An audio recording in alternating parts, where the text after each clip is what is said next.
চলমান সংকটের মধ্যে আবার কমেছে গ্যাসের সরবরাহ।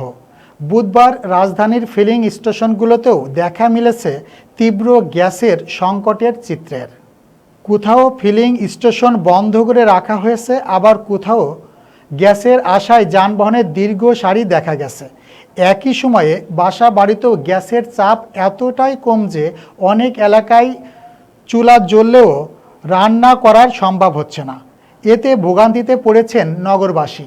রাজধানীর মালিবাগ, তেজগাঁও, বাড্ডা, খিলক্ষেত, উত্তরা ও মিরপুরের বেশ কয়েকটি সিএনজি স্টেশন ঘুরে গ্যাস না থাকার চিত্র দেখা গেছে। কোনো কোনো স্টেশনের সামনে গ্যাস নেই লেখা সাইনবোর্ডও টানানো হয়েছে। ফিলিং স্টেশনের কর্মীরা জানান, সাধারণত রাত 12টার পর কিছুটা গ্যাসের সরবরাহ পাওয়া যায়, তবে তখনও গ্যাসের চাপ খুব কম থাকে।